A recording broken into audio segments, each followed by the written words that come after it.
Halo semuanya, terima kasih sudah mampir di channel Hendrik Sungkung. Jangan lupa ya, subscribe, like, and komentar, serta share video ini, agar video ini semakin berkembang. Terima kasih semuanya, selamat menonton ya.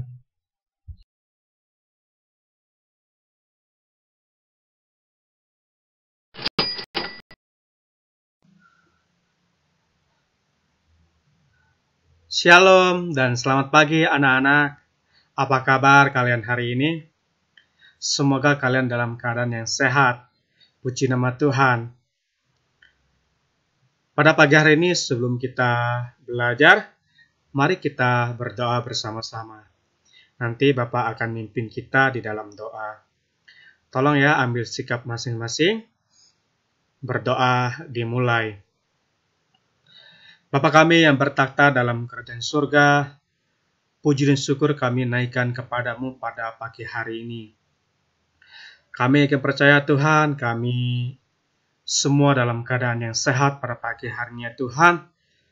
Bahkan untuk setiap anak-anakmu kelas 7 yang akan mengikuti pelajaran pendidikan agama Kristen pada pagi hari ini. Kami mau menyerahkan semua Tuhan ke dalam tangan-Mu dari awal, pertengahan, bahkan hingga akhirnya. Dan kami percaya biar Roh Kudus-Mu yang boleh memberkati untuk pembelajaran kami pada pagi hari ini. Kami serahkannya Tuhan ke dalam tangan-Mu. Dan kami sudah berdoa di dalam nama Tuhan kami Yesus Kristus. Kami mengucap syukur dan berdoa. Yang percaya katakan, amin.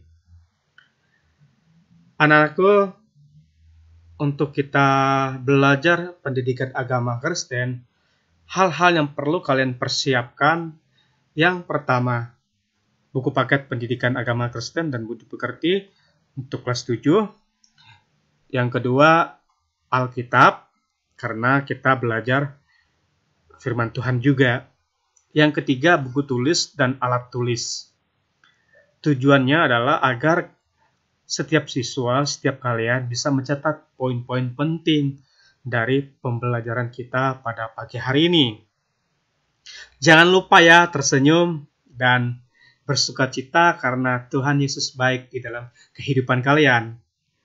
Oke, selanjutnya kita akan masuk ke materi kita pada pagi hari ini. Tetap bersemangat ya.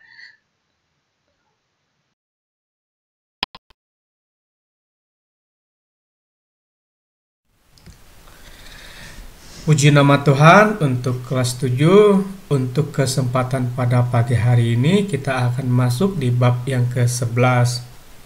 Sebelum kita lanjut ke materi pembahasan kita, terlebih dahulu kita akan lihat tujuan dari pembelajaran kita pada pagi hari ini. Di sini ada 3 tujuan pembelajaran kita. Nah, untuk yang pertama, kita akan belajar memilih sikap yang benar dalam kaitannya dengan solidaritas dalam masyarakat majemuk. Yang kedua, menceritakan pengalaman hidup bersama dalam masyarakat majemuk. Dan yang ketiga, merancang kegiatan wujud solidaritas dalam masyarakat majemuk. Jadi, ada 3 tujuan dari proses belajar kita pada pagi hari ini yang harus dicapai. Oleh karena itu, untuk setiap siswa, siswi yang akan mengikuti pembelajaran pada pagi hari ini, ingat ada 3 tujuan dari pembelajaran kita, sehingga kita nanti fokus kepada hal-hal yang berkaitan tentang bagaimana hidup di masyarakat majemuk, atau kita lebih memilih sikap yang benar ketika kita berada di masyarakat yang majemuk. Nanti kita akan bahas majemuk itu apa sebenarnya. Nah, oleh karena itu, Bapak sangat berharap di dalam kehidupan kita yang nantinya kita jalani di luar sana, kita akan bertemu dengan orang dengan berbagai macam budaya, ras, dan juga agama. Jadi bangsa kita kaya akan budayanya, kaya akan juga dengan alamnya, kaya juga dengan agamanya. Puji nama Tuhan, kiranya kalian tetap bersemangat dan kalian tetap fokus Bapak percaya Tuhan boleh memberkati kita semua.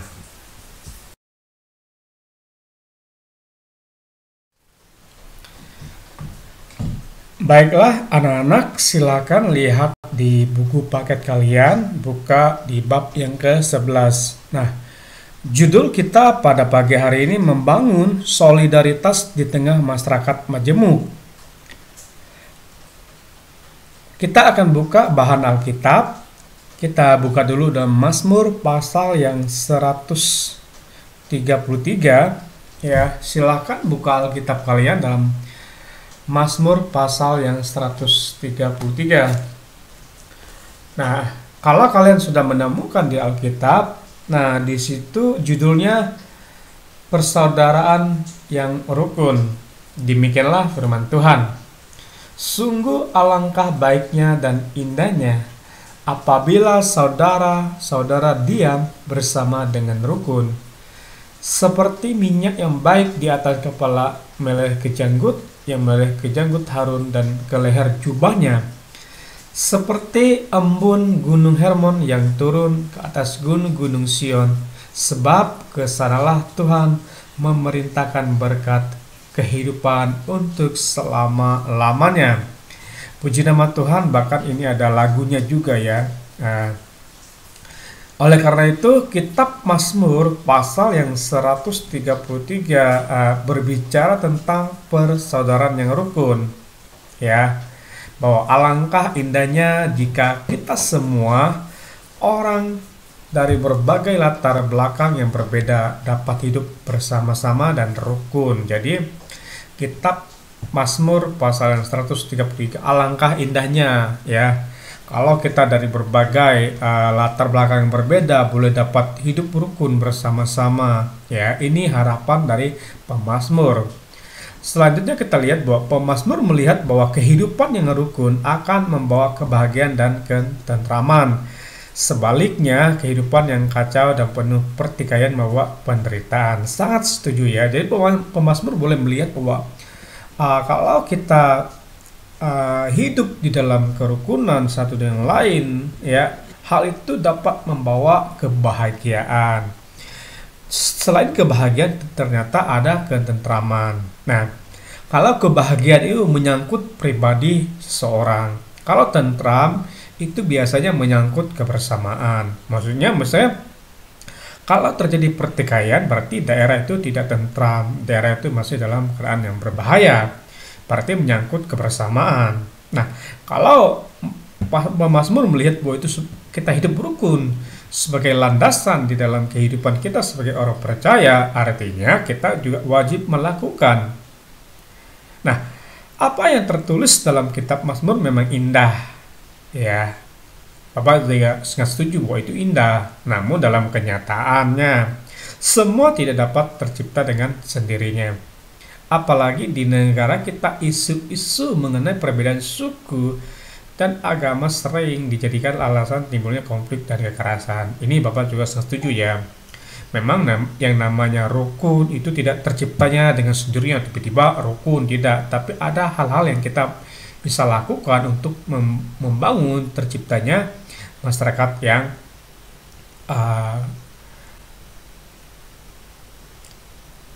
yang boleh saling menghargai di tengah kondisi yang ada, khususnya di masyarakat majemuk. Ada berbagai peristiwa di mana terjadi amuk massa yang disebabkan karena salah pengertian, kemudian dikaitkan dengan perbedaan suku dan agama. Jadi ini memang di bangsa kita ya, untuk yang namanya agama dan suku itu biasanya masih menjadi persoalan baik di zaman dahulu, sekarang ya, bahkan nanti di masa-masa yang akan datang. Jadi perbedaan suku dan agama itu biasanya yang membuat pertikaian terus terjadi. Jangankan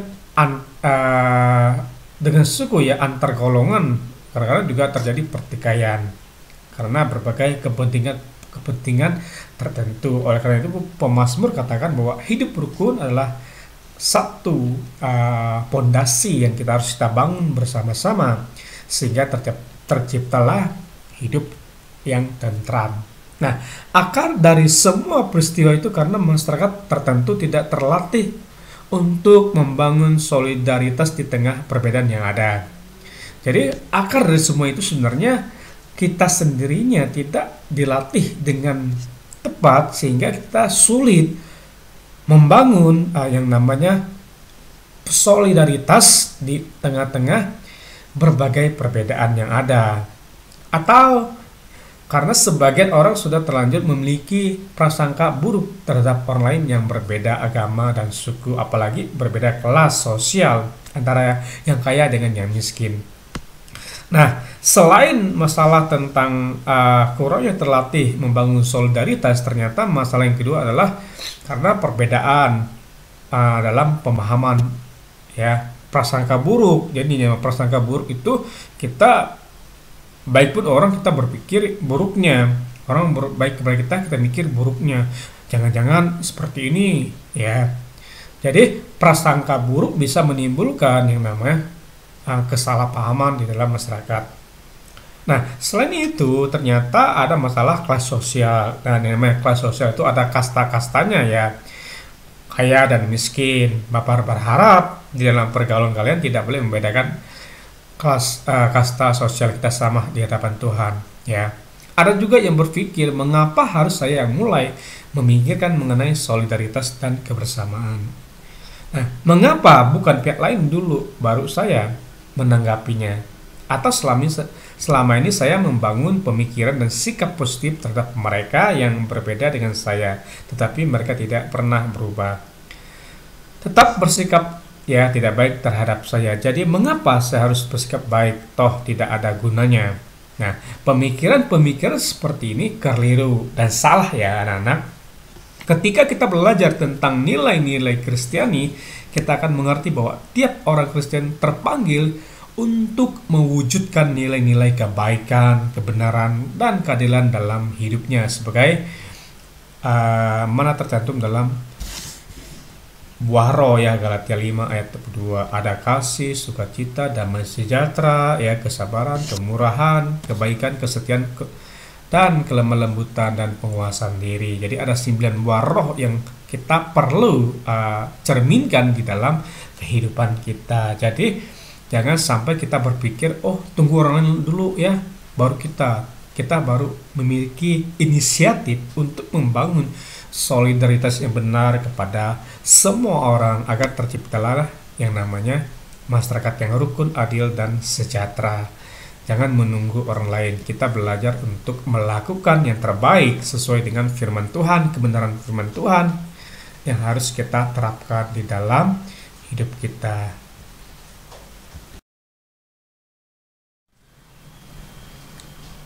Selanjutnya anak-anak, kita akan masuk di pengantar, ya, bagian A. Bangsa Indonesia adalah bangsa yang majemuk atau beragam yang terdiri dari berbagai suku, bangsa, bahasa, budaya, dan agama, ya, maupun kelas sosial. Hal itu merupakan anugerah Tuhan yang patut disyukuri. Jadi perbedaan-perbedaan yang ada, ya, baik agama, budaya, suku, dan ras, mungkin, ya, kelas sosial, itu kita pikirkan atau kita mensyukuri sebagai anugerah Tuhan untuk bangsa kita, ya. Negara Indonesia merupakan negara kepulauan yang terdiri dari ribuan pulau kecil dan sejumlah pulau besar.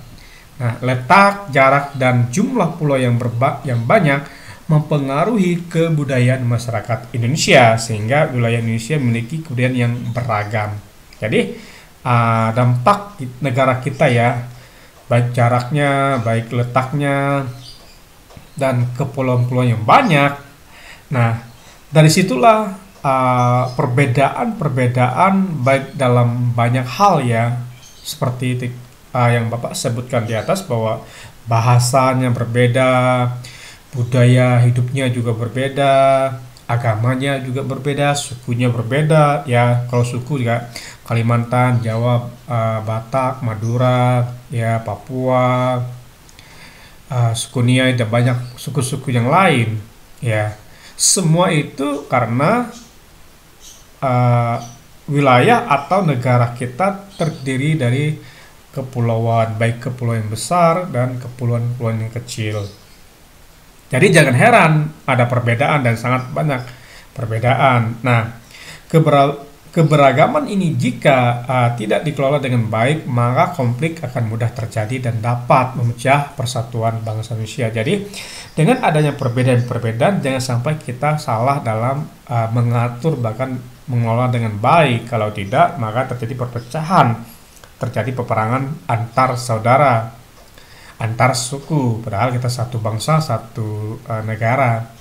Untuk itu, solidaritas antar masyarakat perlu dikembangkan sehingga masyarakat dapat menerima perbedaan satu dengan lain. Oleh karena itu, sebagai remaja, kalian di sekolah penting untuk kita mengembangkan solidaritas yang benar di tengah-tengah masyarakat atau di tengah-tengah lingkungan di mana kita berada, sehingga perbedaan-perbedaan yang ada tidak semakin memecah belah bangsa kita.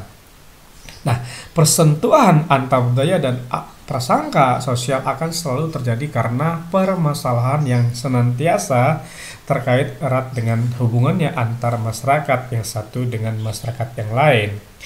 Berbagai prasangka atau prejudis dapat menjadi pemicu konflik dan perpecahan. Oleh karena itu dibutuhkan kearifan tersendiri untuk mengelola berbagai perbedaan yang ada. Pendidikan merupakan salah satu aspek penting yang dapat diharapkan memberikan pencerahan pada masyarakat supaya mampu membangun solidaritas dan tenggang rasa di antara sesama bangsa. Dalam hal ini peran generasi muda termasuk remaja amat besar untuk membangun rasa kebersamaan dalam berbagai perbedaan yang ada. Jadi memang di dalam membangun solidaritas di tengah masyarakat majemuk itu tidak mudah ya anak-anak, tetapi bukan berarti tidak bisa.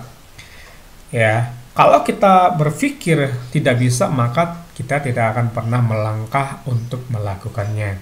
Nah, bagaimana caranya, Pak? Saya kan masih remaja, Pak. Saya masih SMP, Pak. Nah, di SMP ada banyak kegiatan sosial yang bisa kalian ikuti. Misalkan aktif di pramuka, aktif di OSIS, mungkin aktif di UKS, di bidang-bidang sosial lainnya. Nah, di sana kan banyak teman-teman yang tidak satu mungkin agamanya, tidak satu sukunya, mungkin ada Batak, ada Sunda, ada Chinese, dan suku-suku yang lain ya. Nah, di sana kan kalian bisa membangun solidaritas yang benar tanpa memandang perbedaan, karena perbedaan selalu ada. Tanpa budaya pun kita selalu ada perbedaan satu dengan yang lain.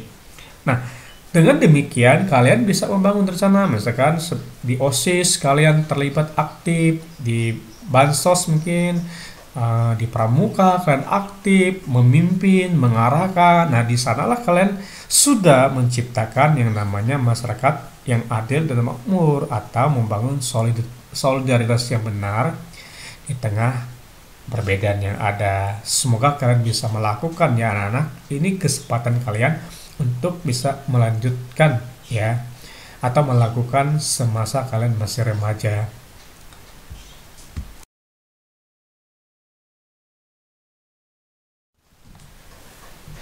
Selanjutnya kita akan masuk bagian B, masyarakat Indonesia yang majemuk.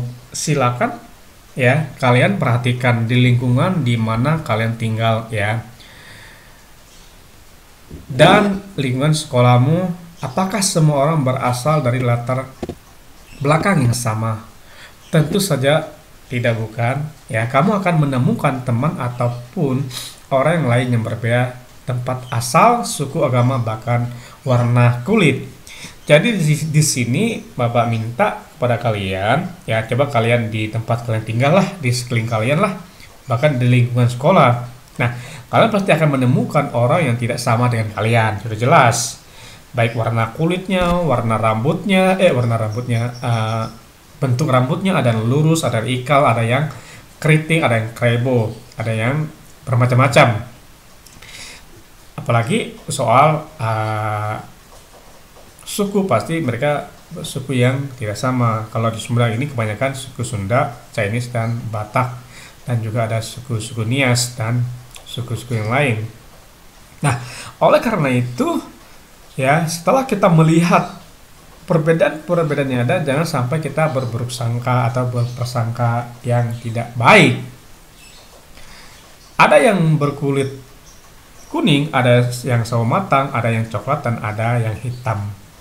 Ada yang berambut lurus, ikal maupun keriting ya. Ada yang beragama Kristen, Katolik, Islam, Hindu, Buddha, dan Konghucu. Nah, keberagaman itu yang disebut majemuk. Jadi perbedaan-perbedaan yang ada, nah baik agama, budaya, ras, dan juga suku, ternyata ini disebut dengan majemuk. Majemuk itu ya beraneka ragam ya, beragam-ragam ya. Bagaimana kamu memandang mereka yang berbeda denganmu? Nah, ini yang pertanyaan yang perlu kita pahami, renungkan bersama-sama ya. Nah, bagaimana sih kita memandang mereka yang berbeda dengan kita?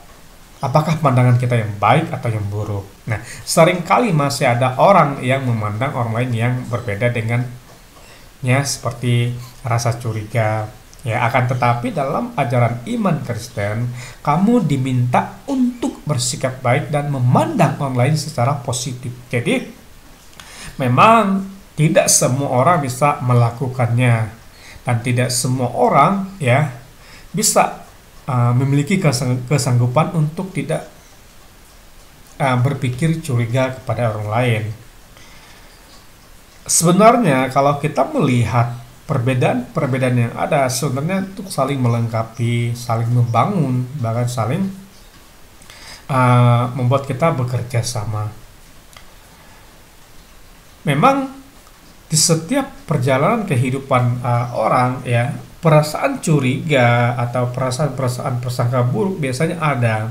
Tetapi jangan sampai prasangka buruk atau perasaan rasa yang berlebihan yang sifatnya negatif itu menguasai di dalam kehidupan kita, sehingga kita tidak mampu menerapkan iman atau ajaran Kristen yang sesungguhnya,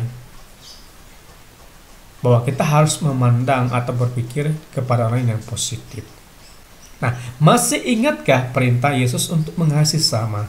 Dalam pembahasan ini, kamu akan belajar bagaimana membangun solidaritas di tengah masyarakat atau orang yang beragam atau majemuk. Jadi materi kita khusus membahas tentang bagaimana membangun. Jadi membangun itu tidak sesuatu yang instan, anak-anak. Apapun yang kita bangun itu butuh proses dan butuh kerja keras dan usaha serta pantang menyerah. Kalau kita pengen mendapatkan nilai yang terbaik, otomatis kita belajar sungguh-sungguh. Kalau tidak pengen dapat nilai baik, cukup malas-malasan, pasti dapat nilai tidak baik. Tidak mungkin orang yang malas-malasan dapat nilai yang terbaik. Tidak mungkin kita yang pengen pintar, lalu malas-malasan. Jadi, itu kita membangun itu proses. Kalian untuk mendapatkan ijazah SMP perlu 3 tahun minimal, itu ya. Maksimal bisa lebih kalau tidak naik kelas. Nah, membangun solidaritas sama, ya, butuh proses, butuh waktu, dan butuh perjalanan yang panjang. Sehingga terciptalah kita saling menghormati, saling menghargai perbedaan yang ada, karena karunia Tuhan, anugerah Tuhan buat bangsa kita, beragam budaya, bahasa, ya, agamanya, dan berbagai aspek-aspek yang lainnya.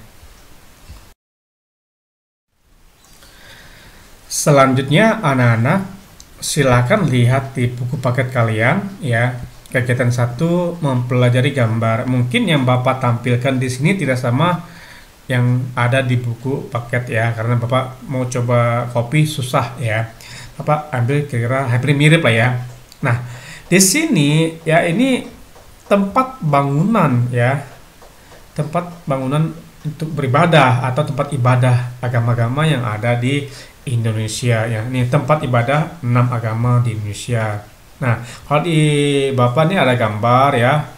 Coba kan lihat ya, 1 yang jelas ya, agama Islam, kedua Kristen, yang ketiga Katolik, ada wihara, ada pura, dan juga ada kelenteng atau tempat ibadah Konghucu. Jadi ada 6 agama yang diakui di bangsa kita ya.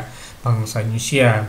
Selain keenam agama ini, yang lain dianggap tidak sah ya secara kelembagaan. Jadi 6 agama yang terdaftar di bangsa kita, bangsa Indonesia ya. Jadi kalian harus pahami dari bentuk bangunan juga berbeda, tidak sama. Tetapi intinya tempat ibadah. Mau bentuknya seperti apa, ya penting tempat itulah tempat ibadah bagi pemeluknya masing-masing. Jadi jelas ya anak-anak, bukan hanya manusia yang warna kulitnya yang tidak sama, tempat ibadahnya juga tidak sama bentuknya ya. Tapi intinya di sana tempat orang beribadah untuk yang sesuai dengan pemeluk ajaran agamanya masing-masing, tanpa ada paksaan dari pihak manapun, karena beragama diatur dalam Undang-Undang Dasar Negara Republik Indonesia. Jadi beragama itu hak kebebasan setiap warga negara tanpa unsur paksaan, karena ada hukum yang mengatur undang-undangnya.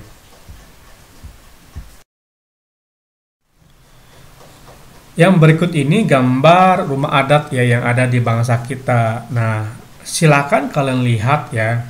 Kalau di buku paket juga mungkin berbeda. Nah, ini yang Bapak ambil kira-kira yang lebih banyak ya. Nah, ada Bali, ada Bangka Belitung, ada Banten, ada Maluku, Nusa Tenggara Barat, Nusa Tenggara Timur, Papua Barat, Bengkulu, Gorontalo, Jawa Barat, DKI, Papua, Riau, Kepulauan Riau, Sulawesi Selatan, dan Kalimantan Selatan, Kalimantan Tengah, Timur, Maluku, Lampung, Sumatera Barat, Sumatera Selatan, dan Yogyakarta. Jadi ini salah satu bentuk ya dari sekian banyak rumah-rumah adat yang ada di bangsa kita, dari Sabang sampai Merauke dan pulau-pulau yang lain ya. Ini kita bisa melihat sendiri ya. Jadi beraneka ragam bentuk bangunan-bangunannya ya, tidak mungkin sama. Itulah ciri khas. Artinya ciri khas inilah menunjukkan bahwa bangsa kita memiliki kekayaan budaya, kekayaan rumah adat juga ya, bahasa. Jadi ini membuat kita alangkah bersyukurnya buat kita semua yang ada di bangsa Indonesia. Kita memiliki banyak-banyak rumah adat juga ya, kalau kita mau bersyukuri atau kita mau mensyukurinya. Jadi perbedaan itu selalu ada dan memang ada. Tidak mungkin kita menginginkan orang sama seperti kita. Jadi kita harus menanam dalam pemikiran kita mulai saat ini ya anak-anak, bahwa perbedaan itu selalu ada dan memang tidak akan pernah berakhir perbedaan, karena itu anugerah Allah. Allah yang menciptakan sesuatu indah ya. Jadi jangan disamakan, harus seperti ini, harus seperti ini. Perbedaan selalu ada. Nah, pelajari gambar-gambar di atas dan jelaskan apa yang kamu lihat melalui gambar-gambar tersebut. Nah, terutama dalam kaitannya dengan kemajemukan bangsa kita. Nah, setelah kalian melihat gambar-gambar di atas, nah kalian diminta untuk menjelaskan ya, melalui apa yang kalian lihat pada gambar-gambar tersebut ya.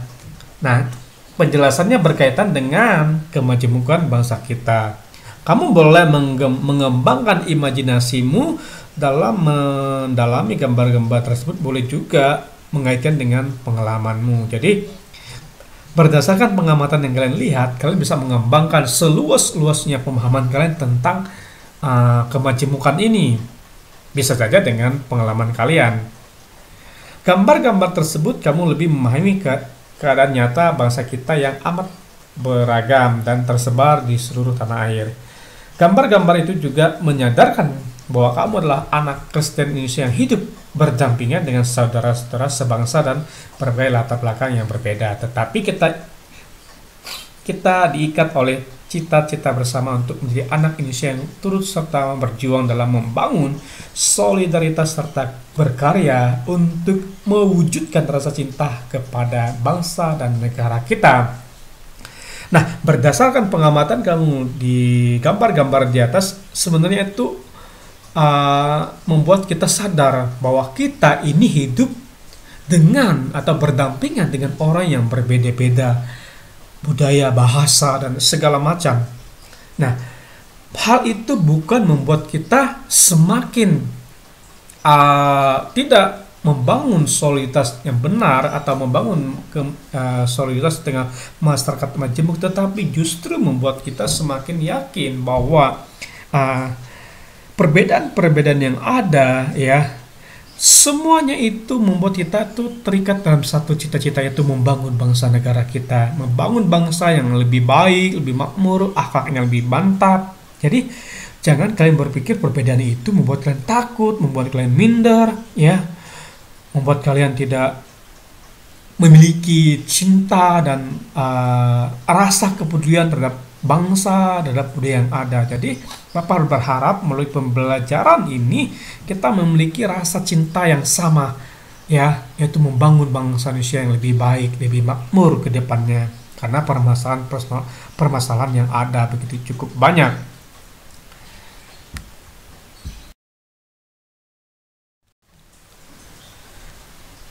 Apakah remaja SMP seperti kamu sudah mampu melakukan sesuatu bagi bangsa dan negara?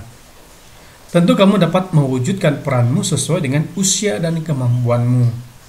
Hal tersebut dapat dilakukan dengan cara kamu menerapkan hidup dalam disiplin, mewujudkan nilai-nilai Kristiani peduli dan solidar terhadap teman, keluarga, dan orang lain, bahkan anggota masyarakat lainnya yang berbeda agama, suku, budaya denganmu. Semua yang kamu lakukan dan pelajari merupakan bekal untuk menuju dewasa. Pada saat itulah kamu dapat benar-benar menyumbangkan karyamu bagi bangsa dan negara, bertumbuh sesuai dengan manusia yang baik, yang bertanggung jawab, dan yang menerapkan nilai-nilai iman dalam hidupmu sudah merupakan bagian dari peran itu. Jadi, kalau kalian masih remaja, ya, mungkin kalian berpikir, Pak, kan saya masih remaja, Pak, ya. Usia saya masih sangat muda, Pak, masih malu-malu, Pak. Nah, kita masing-masing punya peran di dalam membangun solidaritas di tengah masyarakat majemuk. Apapun, sekecil apapun tuh, apapun bentuk peran kita, itu sudah menandakan bahwa kita itu ikut berperan, ya. Coba lihat di sini, kalau kita menerapkan hidup disiplin, ya, terus kita mewujudkan nilai-nilai Kristiani, kebaikan, kepedulian, terus kita memiliki sikap solidar itu senasib, ya, terhadap teman. Misalkan teman ada yang orang tua meninggal, kita mengucapkan bela sungkawa, kita memiliki perasaan senasib, itulah pengertian solidar. Nah, keluarga dan orang lain, bahkan di masyarakat kita, apapun yang bisa kita lakukan, ya, kita lakukan. Nah, kalau Bapak di sini, ya, beberapa bulan lalu, pas bulan Desember tahun 2020, kita dengan warga yang ada di sini, kita iuran untuk membangun jalan, ya, jalan bersama, ya. Terus kita kerja bakti bersama. Nah, disitulah peran kita membangun solidaritas sosial. Kira-kira seperti itu bentuk yang bisa kita bangun dengan orang yang tidak sama dengan kita. Kita tidak boleh memandang prasangka buruk, apalagi memandang negatif. Ingat, kita diingatkan Tuhan untuk mengasihi sama tanpa memandang perbedaan. Karena perbedaan itu unik di hadapan Tuhan.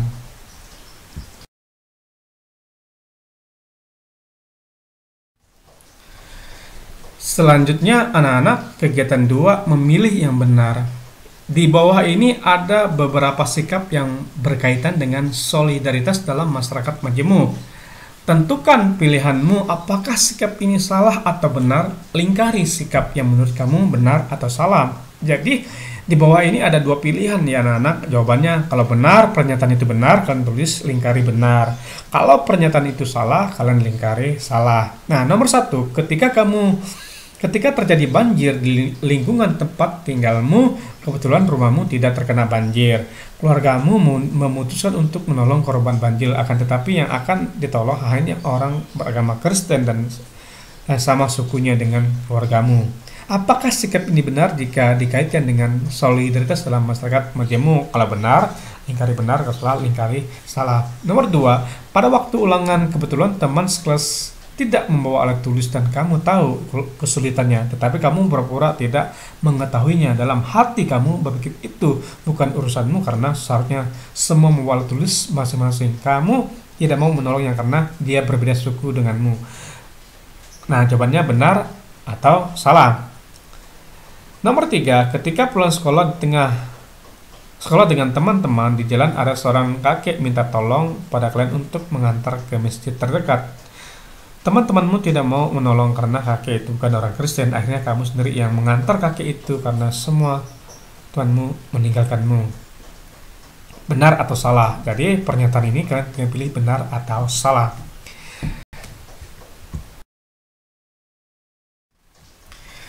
Selanjutnya anak-anak nomor 4, di tempatmu terjadi kekacauan karena ada seorang pendatang dari daerah lain yang menyakiti penduduk setempat. Orang di lingkungan desamu mencari semua orang yang berasal dari daerah yang sama dengan orang itu untuk melakukan pembalasan. Nah, pernyataan itu benar atau salah? Nomor 5, ada beberapa teman yang mengajak kamu untuk membuat kelompok yang hanya terdiri dari remaja yang agamanya sama dan sama-sama kaya. Nah, menurutmu pernyataan itu benar atau salah? Nomor 6, kamu tahu bahwa temanmu yang beragama Islam tengah menjalani puasa di bulan Ramadan, tetapi kamu tetap makan di depan dirinya. Nah, pernyataan itu benar atau salah? Selanjutnya, kamu dapat menanyakan pada guru jika kegiatan ini kurang jelas dan kamu dapat mendiskusikan dengan guru mengenai pilihanmu, yaitu mengapa kamu memilih benar dan atau salah. Selain kalian menjawab pertanyaan-pertanyaan nomor 1 sampai nomor 5, nah, kalian juga perlu untuk berdiskusi dengan guru. Nah, kalian punya guru pendamping masing-masing ya, guru pembimbing masing-masing maksud Bapak. Jadi kalau misalnya kalian agak bimbang atau kalian kayak ragu atau kalian pengen mengerti lebih jelas tentang pernyataan di atas, nah kalian bisa memberikan alasan-alasan yang logis atau alasan-alasan yang boleh membuat pilihan kalian itu benar. Misalnya salah, kenapa salah? Jadi ada alasannya anak-anak supaya kalian mendapatkan pemahaman yang lebih karena guru lebih memahami ya. Itu saran Bapak buat kalian. Jadi bukan hanya dijawab tapi harus dipahami, dimengerti sehingga kalian nanti di masyarakat melakukannya tidak dengan tindakan yang salah, karena salah memahami, salah juga nanti dalam tindakan. Salah dalam mengerti, salah juga dalam perilaku. Pemahaman itu sangat penting.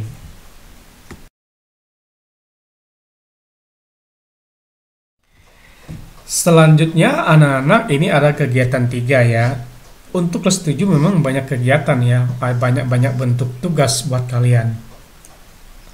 Nah, bentuklah 2 kelompok. Jadi kalian terdiri dari 2 kelompok ya.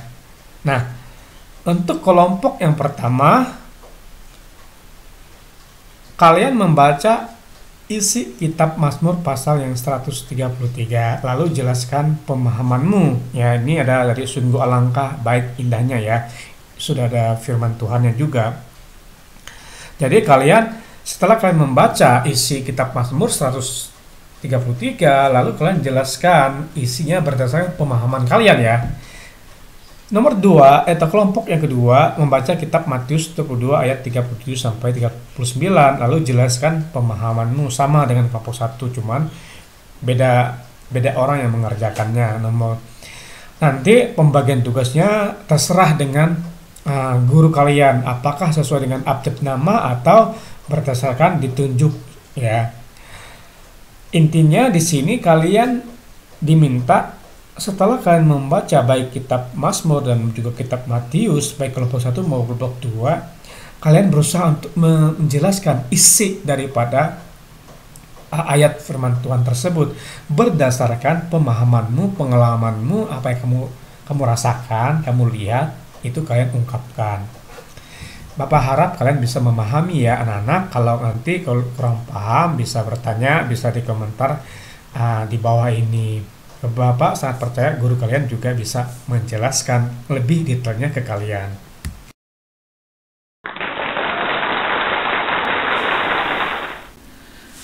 Baiklah anak-anak, selanjutnya kita akan masuk di poin yang C, solidaritas dalam masyarakat majemuk. Kita masuk di kegiatan 4, belajar dari cerita. Baca cerita ini dan jawab beberapa pertanyaan di bawah ini. Yang pertama, apa yang menjadi inti cerita ini. Yang kedua, apa kaitannya cerita ini dengan topik membangun solidaritas dalam masyarakat Majemuk? Yang ketiga, jika kamu adalah tokoh dalam cerita itu, bagaimana sikapmu? Jadi ada 3 pertanyaan yang perlu nanti kalian jawab ya. Nah, sebelum kalian menjawab pertanyaan di atas, kita akan masuk ke cerita ya. Ini ada sebuah kisah yang pernah terjadi di masa yang lampau. Nah, ceritanya sebagai berikut.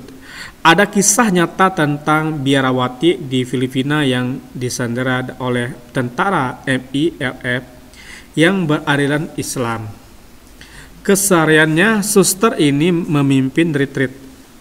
Di Filipina ada kebiasaan untuk melakukan retreat setidaknya setahun sekali. Dalam retreat ini biasanya sang suster membimbing peserta untuk menelusuri kepahitan-kepahitan yang tersimpan di bawah alam sadar lalu berdamai dengannya. Nah, suatu hari suster ini ditangkap oleh tentara MILF. Nah, selama dalam penyekapan, suster ini dilayani oleh seorang perempuan muslim. Nah, beberapa hari kemudian suster ini dilepaskan dan kembali ke susteran. Nah, suatu kali terjadi pertempuran antara tentara pemerintah Filipina dan tentara MILF. Banyak orang dari kalangan MILF yang tertangkap. Suster mendengar kabar bahwa perempuan muslim yang melayaninya selama disandera juga ikut tertangkap dan ditahan di markas militer. Suster memutuskan untuk mengunjungi perempuan ini. Usai berkunjungan, sang suster bertekad untuk mengeluarkan perempuan ini dari tahanan. Maka dia melakukan upaya pelepasan. Ternyata hal itu tidak mudah. Dia harus meyakinkan banyak pihak mulai dari level terendah sampai tertinggi.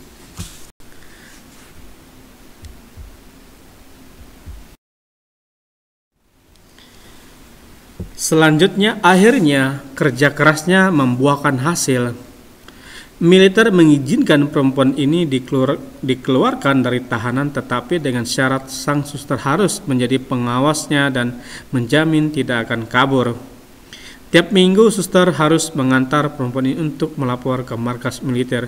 Suster ini setuju. Nah, suster mengajak perempuan muslim ini ke susteran, namun timbul masalah. Tidak ada kamar kosong di susteran, maka mau tak mau suster harus berbagi kamar dengan perempuan muslim ini. Mereka pun tidur sekamar berdua. Keesokan pagi suster bertanya pada perempuan muslim ini, apakah kamu dapat tidur nyenyak semalam? Jawabnya, saya tidak dapat tidur. Aku perempuan muslim. Mengapa? Tanya suster heran. Karena saya merasa takut suster akan membalas dendam dan membunuh saya dengan diam-diam, kata perempuan muslim itu terus terang. Sejujurnya saya juga tidak dapat tidur semalam, kata suster. Mengapa? Saya tanya perempuan muslim. Sama sepertimu, saya juga takut dibunuh olehmu. Jadi boleh kita lihat ya cerita mengenai seorang yang bernama suster, seorang biarawati dan seorang perempuan muslim. Jadi kita bisa melihat ada rasa prasangka yang buruk di dalamnya. Jadi kenapa ada prasangka yang buruk? Karena agamanya yang muslim takut dibunuh karena tidur dengan suster yang beragama Kristen. Sebaliknya, yang suster juga merasa takut jangan-jangan dia dibunuh oleh perempuan muslim. Jadi prasangka buruk itu membuat mereka tidak tidur nyenyak. Oleh karena itu, sebagai remaja jangan sampai kita berprasangka buruk terhadap orang lain, walaupun kita perlu berhati-hati. Kita perlu berhati-hati dan mempertimbangkan segala sesuatu, tetapi jangan sampai kita menyimpan prasangka buruk terhadap orang lain, berpikir negatif kepada orang lain. Akhirnya baik suster dan perempuan muslim sama-sama tidak tidur nyenyak.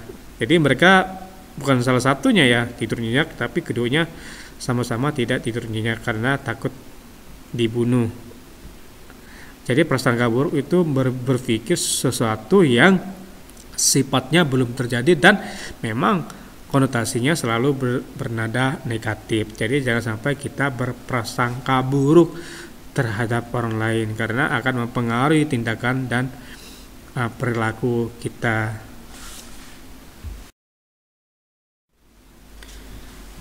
Selanjutnya kita boleh lihat ya bahwa kecurigaan dan kebencian terhadap agama lain yang ditanamkan sejak kecil ternyata mengendap dalam alam sadar seseorang. Jadi kalau kita menyimpan kebencian, dendam dan sebagainya, sebenarnya itu tertanam sejak kita kecil ya. Biasanya kenapa banyak orang takut gelap? Karena di tempat gelap dikiranya ada hantu. Kan hal-hal seperti itu terekam dalam benak waktu kita masih kecil. Misalnya jangan keluar malam-malam, nanti ada begini-begini. Nah, secara sadar atau tidak sadar, alam bawah sadarnya kita itu merekam sehingga membuat kita ya berpikir gelap itu ada hantunya. Sebenarnya hantu itu ya tergantung bagaimana kita ya. Kalau kita takut ya dia semakin dekat, kalau kita semakin kuat imannya dia akan menghindari kita. Nah, hal ini menjadi beban bagi orang tersebut. Pada saat-saat tertentu beban ini muncul secara tak terduga. Itulah yang terjadi pada suster dan perempuan muslim ini. Alam sadar mereka mengatakan bahwa dua orang ini sudah berteman, namun tiba-tiba alam bawah sadar mereka muncul secara tak terduga. Ya, jadi rasa kecurigaan terhadap prasangka buruk terhadap orang lain itu sebenarnya kalau sudah ditanam sejak kita kecil atau pandangan-pandangan kita yang keliru, maka di waktu-waktu tertentu muncul dengan sendirinya. Sebagai contoh, perempuan muslim tadi dengan seorang Kristen, mereka sudah menjalin pertemanan dan persahabatan yang baik, tetapi ada prasangka buruk karena itu memang terekam di alam bawah sadar. Apakah kamu juga pernah memiliki ketakutan atau ketidaksukaan terhadap orang lain atau teman dari latar belakang budaya, suku, dan agama yang berbeda? Memang tidak mudah untuk berpikir positif dan membangun solidaritas dengan sesama yang berbeda latar belakang dengan kita, apalagi jika sejak kecil sudah ditanamkan rasa curiga dan kebencian terhadap mereka yang berbeda dengan kita. Namun, kamu harus mengubah cara berpikirmu. Jadi, diharapkan melalui pembelajaran ini kita mampu mengubah cara pikir yang salah ya anak-anak. Kita berpikir bahwa yang lebih bahwa perbedaan itu selalu ada dan akan selalu menyertai kehidupan kita. Ada laki, ada perempuan, ya. Artinya perbedaan selalu ada. Alam menciptakan manusia laki-laki dan perempuan, artinya dua pasangan yang berbeda tapi unik di hadapan Tuhan. Nah, selanjutnya bahwa apalagi sebagai orang Indonesia yang memang harus dalam masyarakat majemuk, kita terpanggil untuk peduli dan solidar pada sesama tanpa memandang perbedaan latar belakang. Hukum kasih yang diajarkan Yesus harusnya menjadi pedoman hidup kita untuk peduli, mengasihi, dan menunjukkan solidaritas kita pada sesama tanpa memandang berbagai perbedaan suku, budaya, dan agama. Jadi kita bisa melihat ya anak-anak bahwa sebagai orang Kristen yang hidup di bangsa Indonesia ya, kita memiliki berbagai latar belakang budaya yang berbeda, agama yang berbeda, suku, ras, dan berbagai hal lainnya yang berbeda. Nah, kita diharapkan mampu menerapkan hukum kasih yang pernah Yesus ajarkan ya, kasihlah Tuhan Allahmu dengan segenap hatimu, segenap akal budimu, dan hukum yang kedua yang sama seperti itu, kasihlah sesamamu seperti dirimu sendiri, berbuat baiklah kepada mereka. Jadi kita mampu menunjukkan bahwa kita ini memiliki kasih. Kalau kita mau mengandalkan Kristus di dalam kehidupan kita, tetap menjadikan Kristus sebagai pedoman hidup kita. Nah, oleh karena itu kita diharapkan mampu menjalin hubungan yang baik tanpa kecurigaan dan prasangka yang buruk.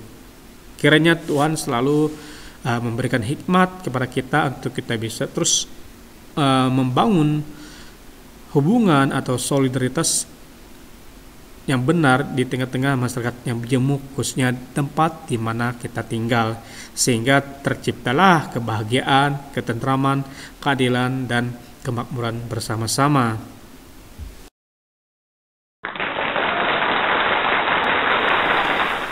Selanjutnya anak-anak kita masuk di kegiatan yang kelima, mendalami topik. Nah, sebenarnya ini tadi sudah Bapak sampaikan di pendahuluan ya, di materi di awal-awal. Nah, kitab Mazmur 133 berbicara tentang persaudaraan yang rukun. Alangkah indahnya jika semua orang dari berbagai latar belakang yang berbeda dapat hidup bersama-sama dengan rukun. Nah, pemazmur melihat bahwa kehidupan yang rukun akan membawa kebahagiaan dan ketentraman. Sebaiknya kehidupan yang kacau dan penuh pertikaian membawa kepada penderitaan. Apa yang tertulis dalam kitab Mazmur memang indah, ya, namun dalam kenyataannya semua tidak dapat tercipta dengan sendirinya.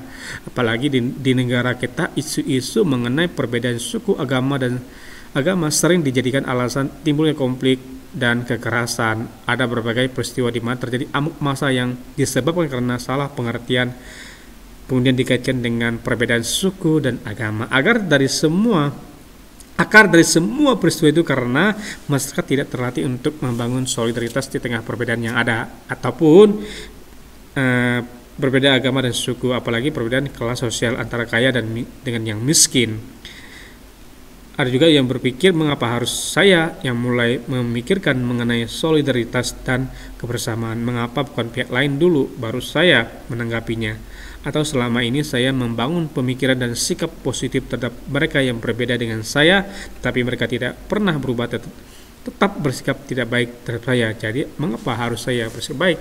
Toh tidak ada gunanya. Jadi ini memang kitab Mazmur ya, yang pasal yang 133 menceritakan bagaimana hidup berukun satu dengan lain. Biarlah di sanalah Tuhan memerintahkan berkat-berkatnya. Memang dalam kenyataannya tidak mudah ya anak, tidak mungkin tercipta sendirinya suasana kerukunan satu dengan lain kalau tidak ada pihak yang mewujudkannya. Jadi perlu ada peran dari kita semua ya, sebagai remaja, sebagai orang tua, mungkin sebagai guru, kita perlu menunjukkan solidaritas kita dengan sesama, sehingga tidak terciptalah prasangka yang buruk, pertikaian dan bahkan masalah-masalah yang bisa memunculkan konflik.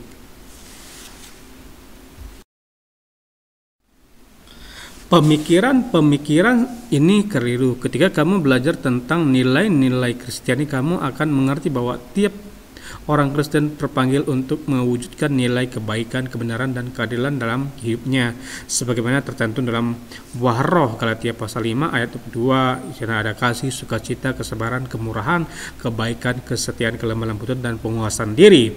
Jadi kebaikan yang kamu lakukan tidak boleh berpatokan pada apa yang dilakukan oleh orang terhadap kamu, ya, melainkan kamu harus proaktif atau terlebih dahulu mengambil inisiatif untuk berbuat.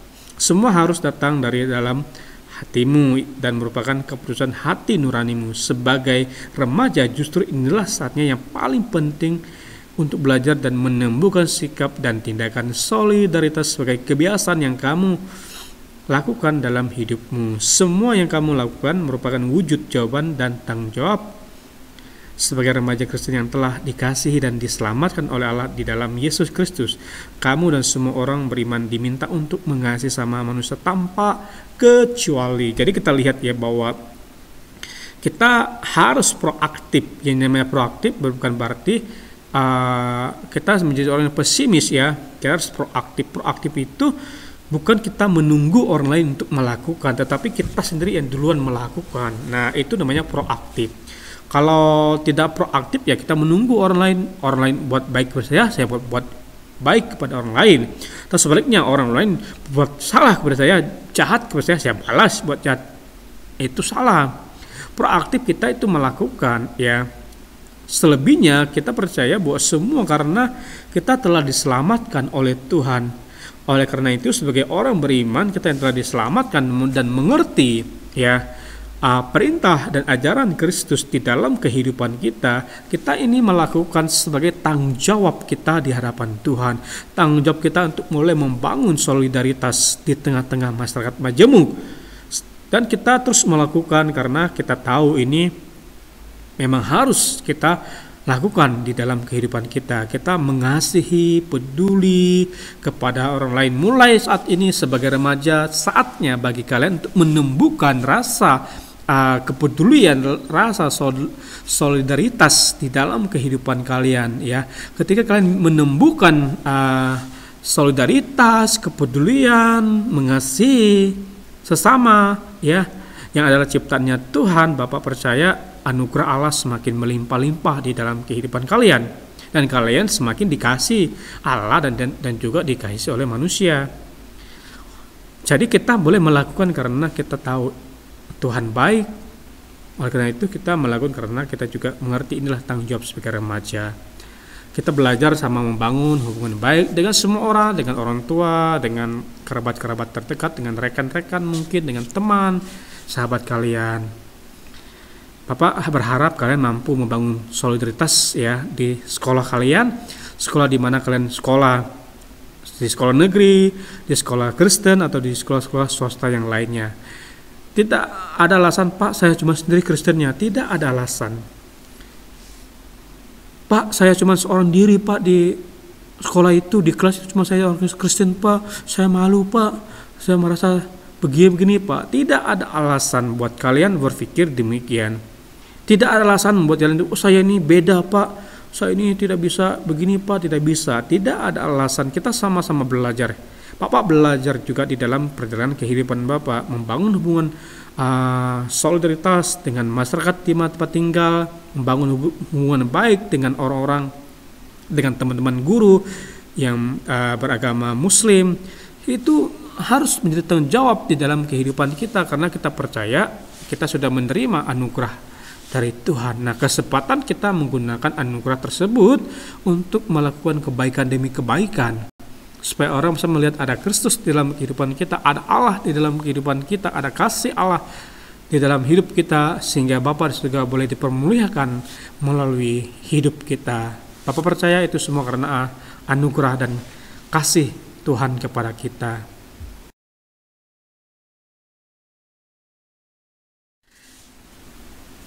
Selanjutnya anak-anak kita lihat, ya, di sini ada bentuk-bentuk solidaritas di tengah masyarakat majemuk yang dapat kamu wujudkan sebagai remaja antara lain. Jadi ini salah satu bentuk, ya, bahwa bagaimana sih kita membangun solidaritas di tengah-tengah masyarakat yang majemuk.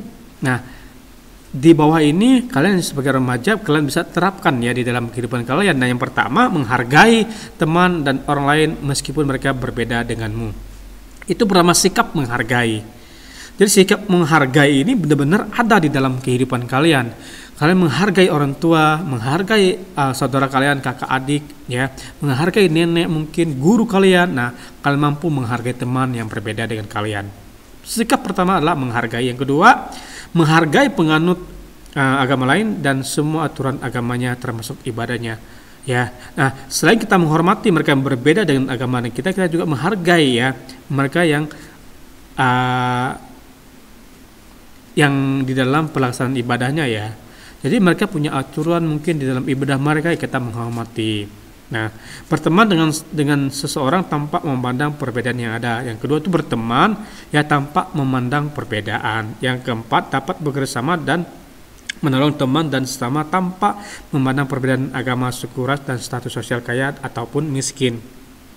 Jadi ada 4 hal yang bisa kalian lakukan untuk mewujudkan bentuk-bentuk solidaritas di tengah masyarakat majemuk, khususnya di lingkungan sekolah, ya. Nah, untuk saat ini kita berada di masa pandemik, kita mungkin tidak di sekolah, nah kita berada di rumah. Nah, tetap sebagai remaja yang adalah pelajar di rumah, tunjukkanlah sikap menghormati, menghargai perbedaan-perbedaan yang ada, ya. Kita bisa menjadi contoh yang baik buat di keluarga kita, di lingkungan tempat kita tinggal. Nah, kamu dapat menambahkan bentuk-bentuk solidaritas lainnya yang kamu ketahui maupun yang sudah dipraktikkan dalam tindakan sehari-hari. Nah, selain keempat bentuk solidaritas, kalian bisa tambahkan ya, misalkan menghormati orang yang sedang beribadah, mungkin seperti itu. Apalagi menolong orang yang sedang dalam kesusahan. Intinya kalian belajar menambahkan ya beberapa hal selain yang telah kita sebutkan, di mana hal tersebut sudah kalian lakukan di dalam kehidupan kalian. Jadi ada 4 bentuk solidaritas yang bisa kita bangun ya, yang sederhana ini ya, ini sederhana. Masih banyak lagi yang lebih daripada ini. Kalau kalian masih remaja, nah ini bisa kalian lakukan, menghormati, menghargai ya perbedaan-perbedaan yang ada. Kita masuk di kegiatan 6, berbagi pengalaman. Kamu dapat berbagi pengalaman dengan teman-teman mengenai bagaimana hidup bersama dalam masyarakat yang beragam. Jika dalam keluargamu ada kemajemukan dari segi suku, budaya, agama maupun kebangsaan, kamu dapat berbagi cerita dengan teman-teman dan gurumu. Ceritakan ya bagaimana kamu dan keluargamu membangun kebersamaan di tengah berbagai perbedaan yang ada. Kamu juga dapat berbagi cerita mengenai bagaimana masyarakat di sekitar atau jemaat di gerejamu membangun kebersamaan dalam perbedaan. Guru akan memandu dalam kegiatan ini. Nah, yang kegiatan 6 berbagi pengalaman ini, kalian diminta untuk menceritakan, misalnya di keluarga kalian ada dari suku Kalimantan, suku Batak mungkin ya, suku Jawa, Chinese, Ambon, Papua, Maluku, Sulawesi dan lain-lain sebagainya yang Bapak tidak sebutkan. Nah, selain itu kalian diminta untuk menceritakan bagaimana di dalam keluarga kalian bisa membangun kebersamaan walaupun di dalam perbedaan. Jadi ini menarik ya, yang pengalaman yang bisa kalian bagikan, dan Bapak berharap kalian memang benar-benar menceritakan pengalaman di dalam keluarga kalian dengan adanya perbedaan. Nah, selain itu kalian juga diminta untuk berbagi cerita ya, baik di masyarakat. Kalian melihat, menganalisa ternyata untuk masyarakat kita, masyarakat yang majemuk ini, ternyata untuk membangun kebersamaannya dilihat dari segi ini ya, segi misalkan ada musyawarah, ada kerja bakti dan lain-lain sebagainya.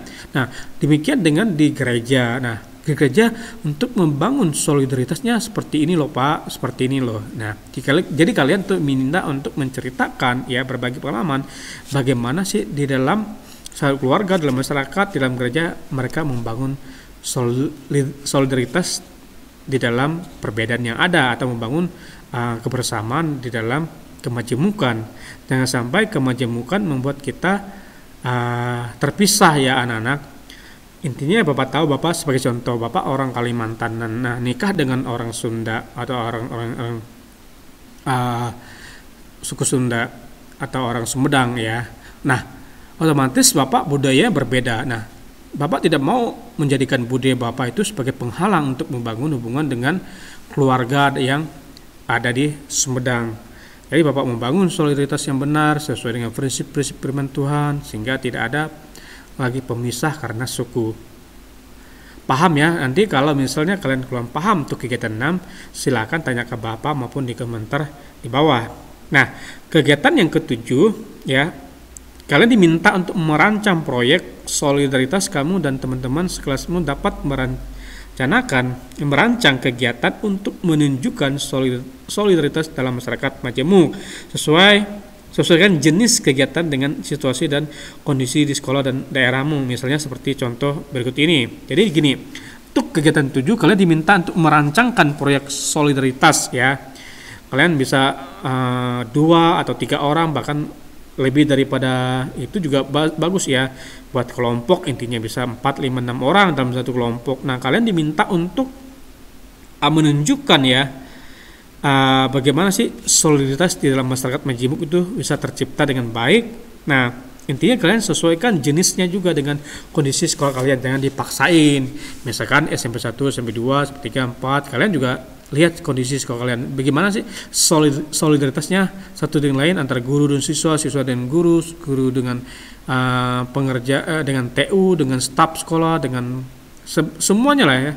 Bagaimana sih kondisi yang ada di tempat kalian atau maupun di lingkungan tempat tinggal ya, kalau tidak sekolah lingkungan tempat tinggal. Nah, satu, membersihkan rumah ibadah agama lain bersama-sama teman dan berbagai agama. Jadi kalian merancangkan ini ya.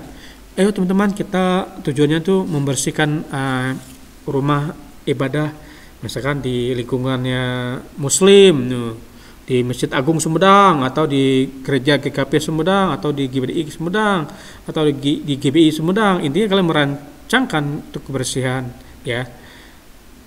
Nomor dua, misalkan mengunjungi orang jompo atau keluarga yang kurang mampu dari berbagai agama dan memberi bantuan sesuai kemampuanmu. Nah, yang kedua ini kalian misalkan tujuannya adalah untuk orang-orang yang ada di panti jompo ya, orang-orang sesepuh, orang-orang tua yang memang ditinggal di panti jompo karena tidak ada yang merawat mereka, atau kalian memberikan bantuan kepada orang yang mengalami kekurangan tapi sesuai dengan kemampuan kalian ya. Yang ketiga, mengunjungi rumah ibadah secara bergiliran dan beramah-tamah dengan pemimpin rumah ibadah setempat. Nah, yang ketiga ini misalkan kalian pengen mengadakan kunjungan ke tempat ibadah ya. Nah, kalian beramah-tamah lah istilahnya, saling berbagi, saling ini sebenarnya kalau kita di kelas enak ya, kita menentukan siapa-siapa saja yang ada di kelompok 1, 2, dan 3. Tujuannya adalah untuk membangun solidaritas ya. Jangan sampai kita berprasangka buruk, misal Kristen, masjidnya begini. Nah, kalau kita membuat perencanaan ini sesuai dengan arahan dan yang akan dilaksanakan, maka kita akan bisa mengadakan kunjungan ke masjid misalnya.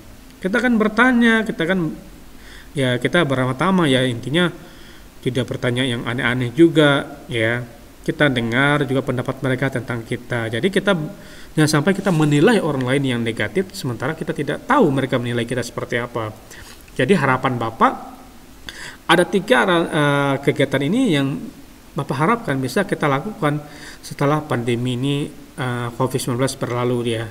Kalau di masa pandemi mungkin ya kita bisa melakukan tapi dengan protokol kesehatan tetap dengan sesuai lah dengan peraturan yang ada di daerah kita masing-masing. Jangan sampai kita melanggar aturan, nanti kena hukum atau kena sanksi.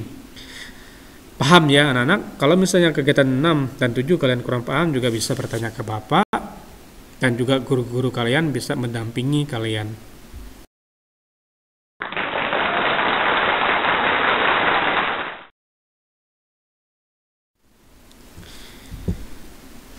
Puji nama Tuhan, kita telah selesai di bab yang ke-11, membangun solidaritas di tengah masyarakat majemuk. Selanjutnya kita masuk di kesimpulan kita. Masyarakat Indonesia adalah masyarakat majemuk. Itu merupakan kenyataan yang harus diterima dan disyukuri oleh semua elemen bangsa. Sebagai remaja Kristen, kamu dapat belajar menghargai berbagai perbedaan yang ada dan belajar untuk membangun solidaritas bagi sesama teman maupun masyarakat yang berada denganmu, yang berbeda denganmu. Kamu dapat mewujudkan solidaritas dalam ketulusan dan bukan berkepura-puraan, terutama dengan mengacu pada hukum kasih yang mensyaratkan tiap orang beriman mengasihi sama tanpa kecuali. Kamu tidak dapat mengatakan bahwa kamu mengasihi Tuhan jika kamu tidak mengasihi sama. Puji nama Tuhan. Untuk kesimpulan kita pada pagi hari ini, sebagai masyarakat Indonesia baik Kristen, Muslim, Hindu, Buddha, dan Konghucu ya, kita bersyukuri bahwa dengan perbedaan yang ada bukan membuat kita berprasangka buruk dengan yang lain, tetapi bagaimana kita mensyukuri sebagai karunia Allah bagi bangsa kita. Puji nama Tuhan. Nah, di bawah ini ada kalian diminta untuk baca kitab 1 Samuel pasal yang ke-20. Jadi kalian diminta untuk baca ya kitab Samuel pasal yang 120 di Perjanjian Lama ya. Nah, hal tersebut akan dibahas pada pertemuan yang akan datang di bab yang ke-12. Nanti kita akan bahas tentang kitab 1 Samuel pasal 20. Nah, diharapkan kalian sudah membaca. Nanti kalau ada pertanyaan juga kalian mudah menjawab. Jangan sampai kalian tidak membaca ya. Ini pesan Bapak buat kalian.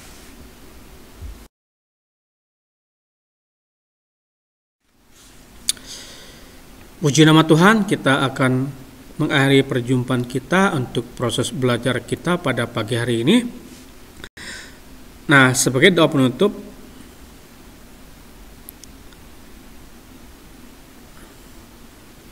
mari kita berdoa bersama-sama. Allah Bapa yang kami sembah dalam nama Tuhan Yesus, kami panjatkan puji dan syukur atas penyertaan-Mu di sepanjang proses belajar kami pada hari ini. Kami telah belajar tentang membangun solidaritas di tengah masyarakat majemuk yang sesuai dengan ajaran Yesus Kristus. Ajari kami untuk boleh membangun solidaritas yang benar sebagai remaja Kristen masa kini. Dan berkati kami dalam pergumulan kami agar jangan di jalan yang salah. Dalam nama Tuhan Yesus kami sudah berdoa. Yang percaya katakan amin. Selamat pagi, shalom, sampai jumpa di minggu yang akan datang. Tuhan Yesus memberkati kita semua.